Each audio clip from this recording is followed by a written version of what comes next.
In today's video, I'm going to teach you how to remove a cover page in Microsoft Word.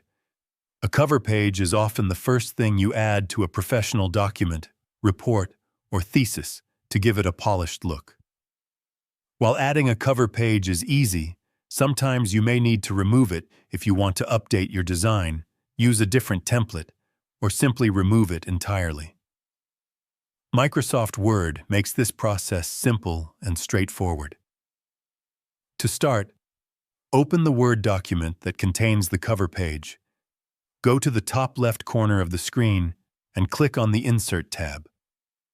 Although it might seem counterintuitive, the cover page feature is found under the Insert tab, which allows you to add or manage cover pages in your document.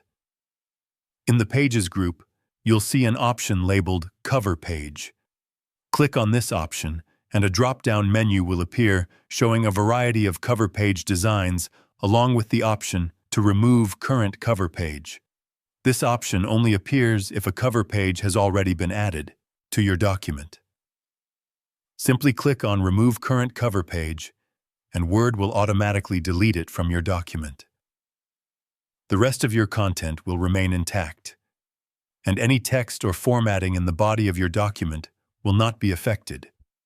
It's worth noting that if you have customized elements on your cover page, such as images, text boxes, or logos, removing the cover page will delete all of these elements.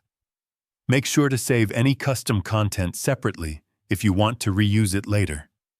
If you prefer, you can also remove a cover page manually by selecting all the elements on the first page and pressing Delete.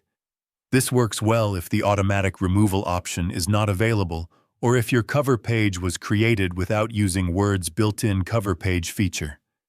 By knowing how to remove a cover page, you can quickly update or revise your documents without starting over, giving you more flexibility in your formatting and design choices. If you found this video helpful, let me know. In the comments, give it a like, subscribe to the channel, and don't forget to hit the notification bell.